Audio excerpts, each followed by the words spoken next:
Today on Geneva Says, you know that meme with the dog surrounded by fire saying, "This is fine"? Yeah, that's us right now.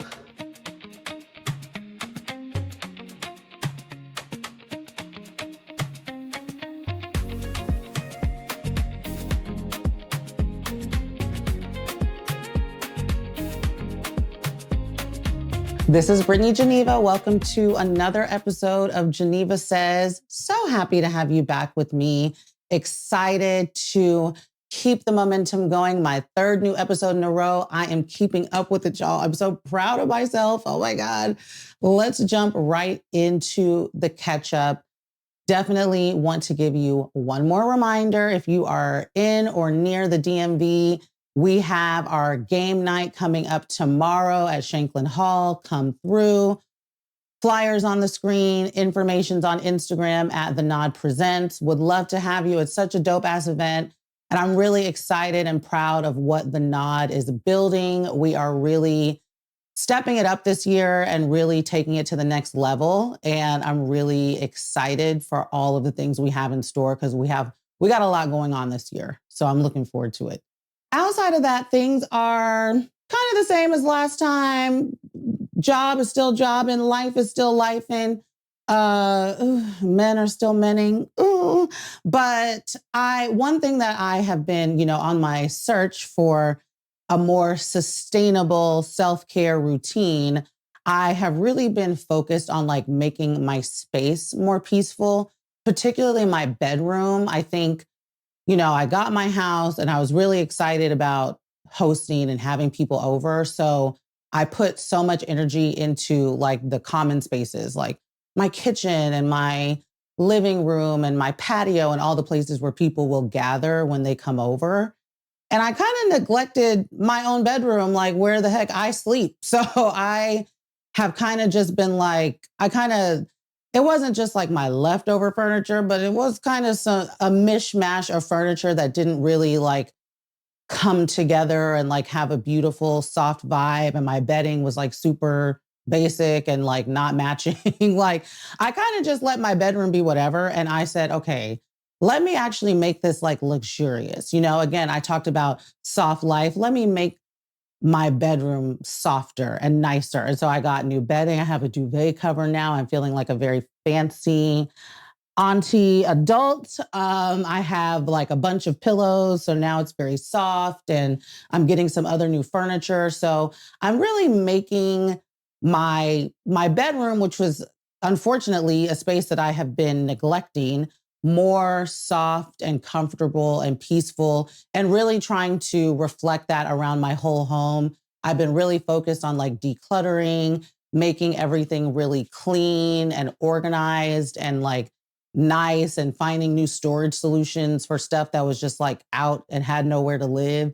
And so I do feel like that's a part of my self-care and a part of like creating peace and control in a world where everything is out of control, and trying to just make sure that at least at home and particularly in my bedroom, that I have like a sense of calm. So one self-care like revelation that I've had, and I'm definitely still looking for y'all's advice and ideas about other maybe less common self-care routines, because I need them. So I appreciate anything you have to share. This week, Geneva says, we need to consider being a little more inconvenienced. I'm thinking about this a lot because of everything going on with Target. As you may have heard, Pastor Jamal Bryant came out and announced that the Target fast is over. And now we're trying to figure out what's the difference between a fast and a boycott, child. The boycott ladies who originally stood everything up in Minneapolis said, wait a minute, no, it's not over. So now they're going back and forth. I'm seeing people online say, I ain't never going back to Target. I don't care who, what, when, where, how says that the boycott is over or the fast or whatever. So that just got me thinking about like, we really made an impact with that shit. Like I haven't shopped at Target in a very long time. And a Target is very close to my home. I live in the hood. It's one of the only stores that is close to me. So not shopping at Target was like a specific choice that like really impacted me.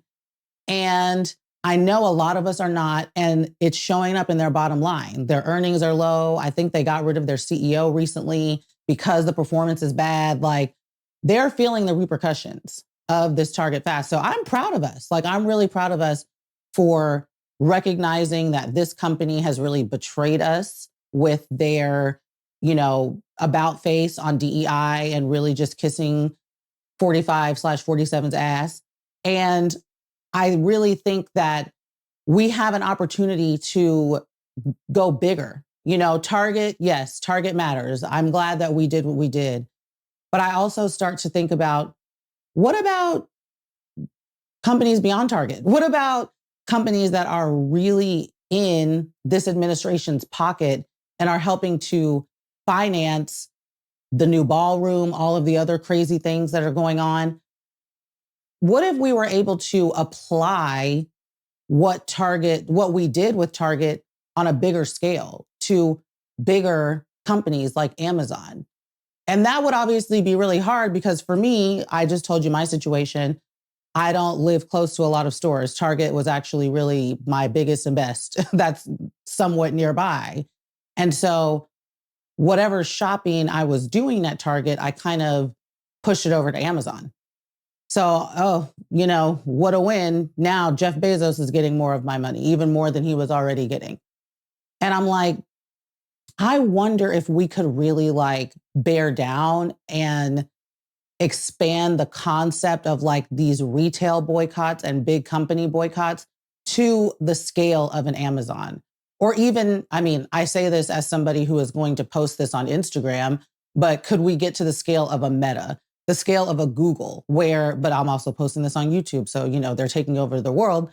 But like, these are the companies that are really like aiding and abetting what all the terrible shit that's going on in our nation right now. What if we could actually get to that point of boycotting them? But one of the biggest reasons why I think that's going to be really difficult is because it's going to take us to a level of inconvenience that I don't think we're prepared to go to. And I'm very much including myself in that we.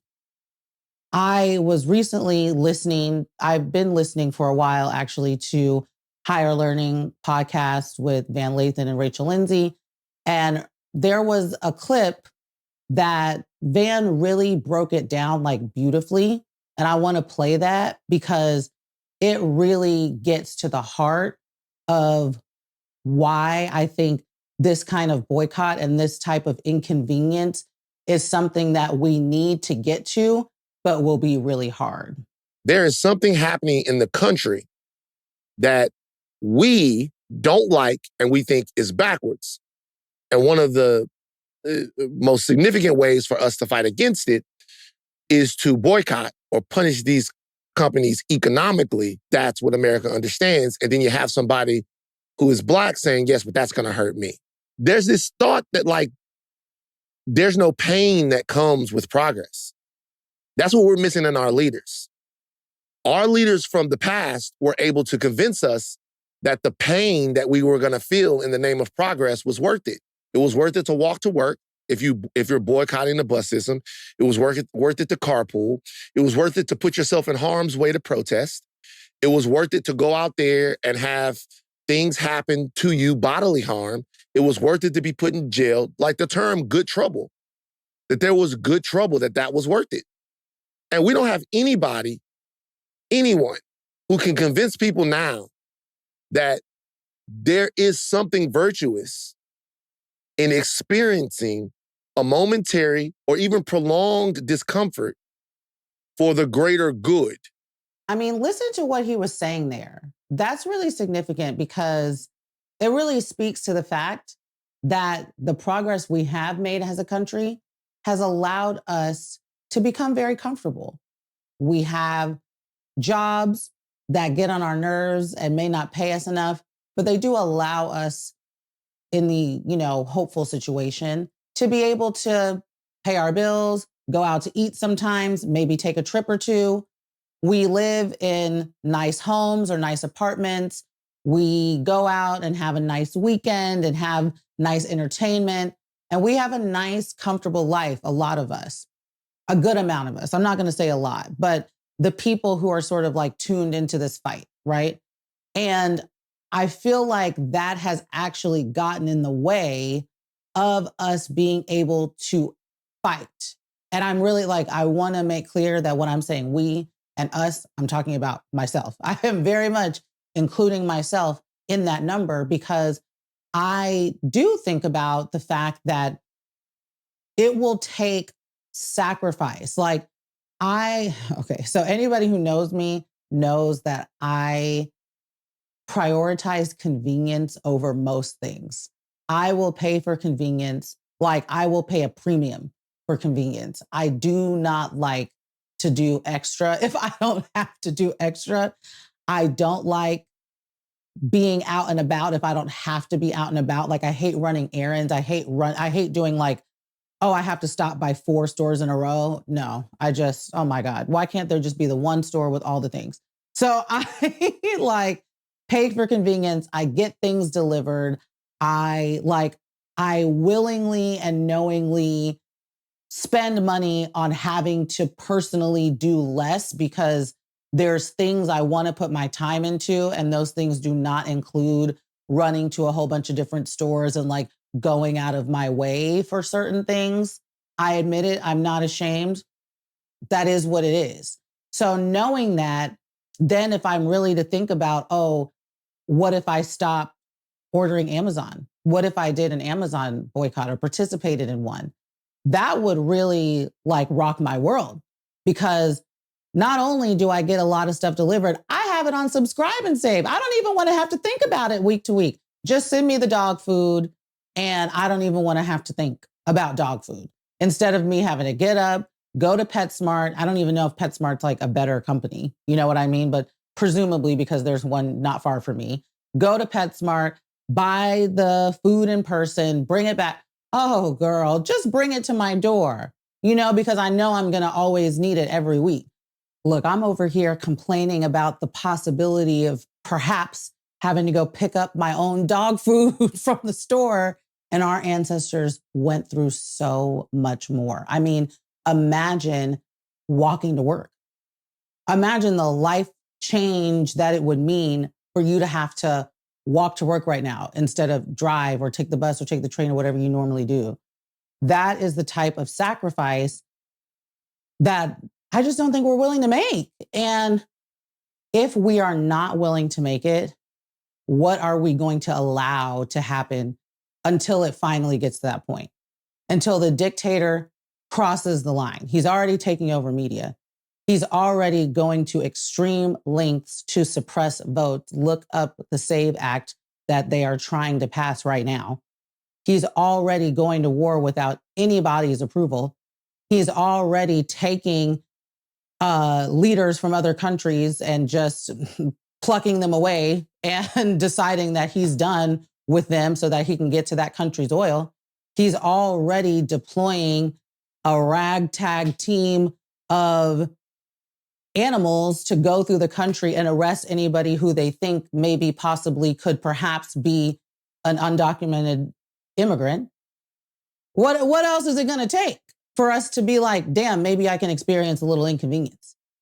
And again, I'm putting the me into the us because I contain multitudes, y'all. I care deeply about advocacy and activism, and I work in these spaces every single day, and I don't want to have to go pick up my own dog food. I contain multitudes, and all of us do. And I am myself trying to figure out at what point do I flip the switch?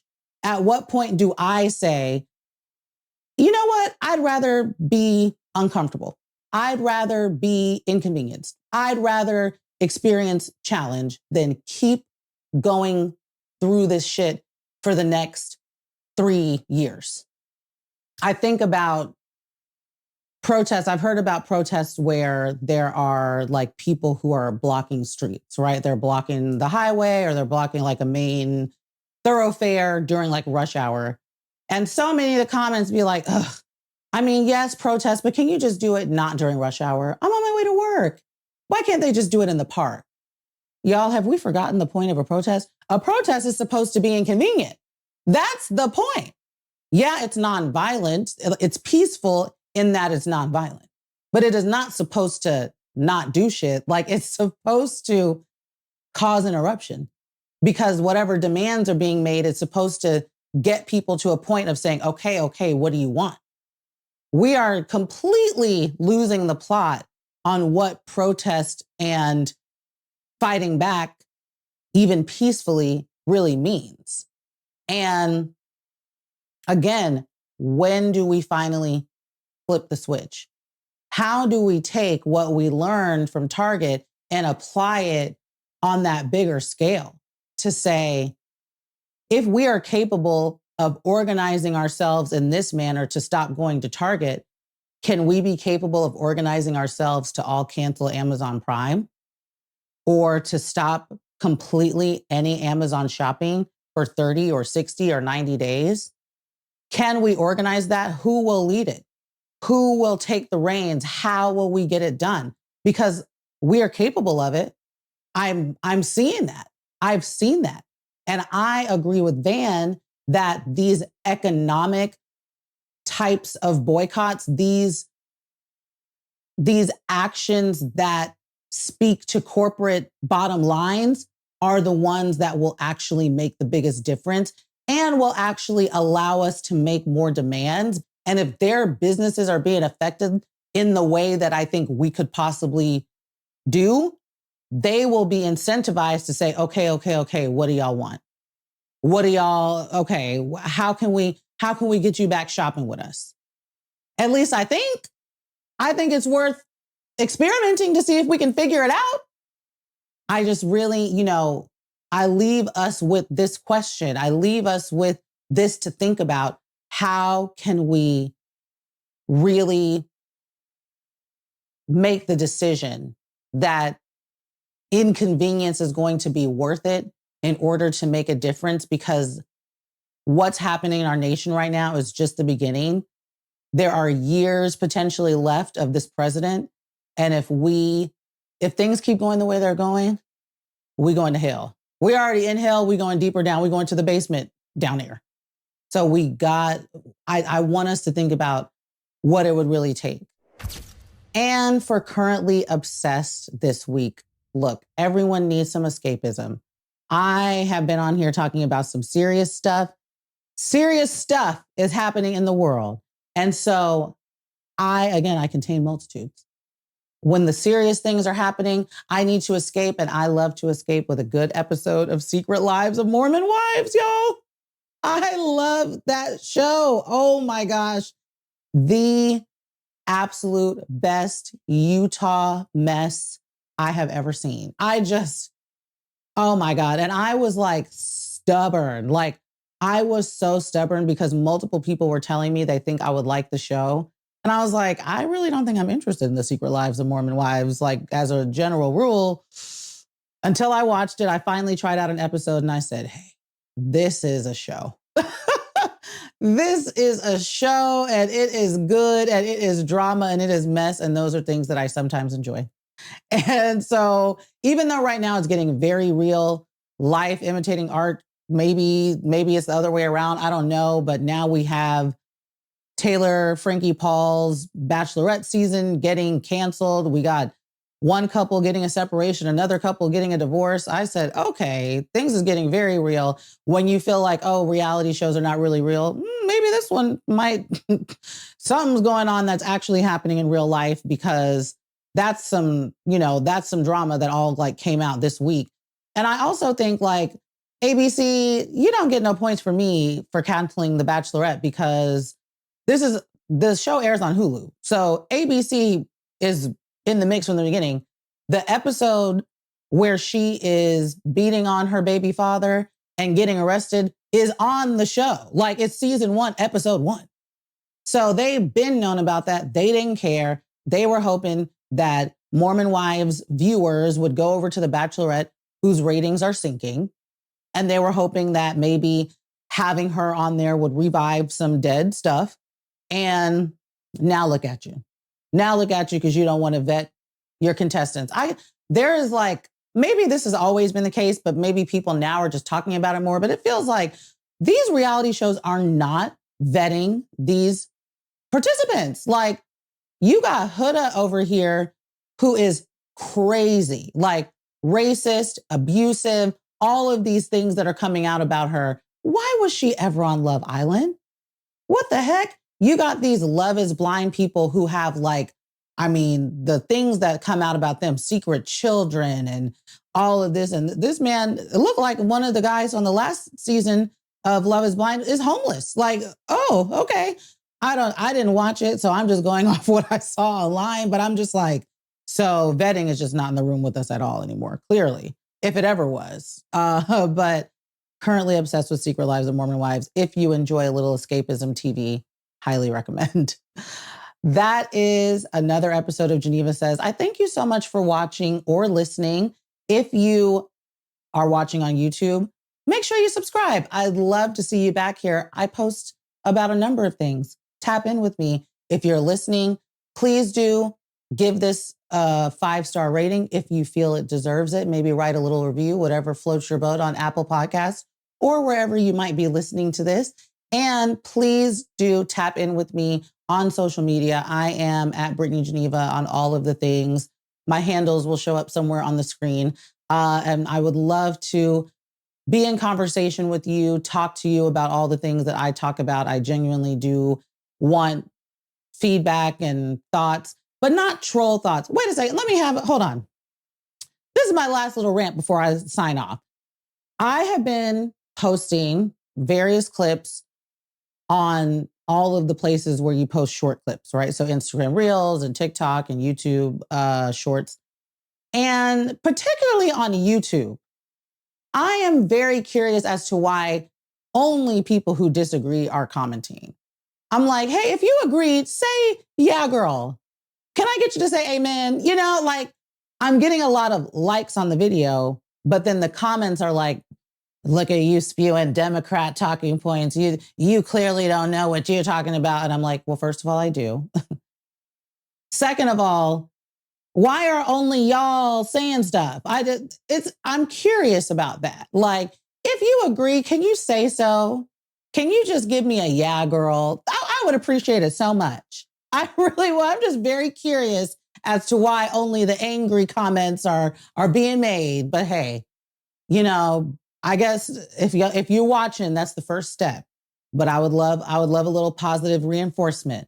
Amen. Okay. That's it for me. That's my humble request. Thank you guys so much. And I will be back soon.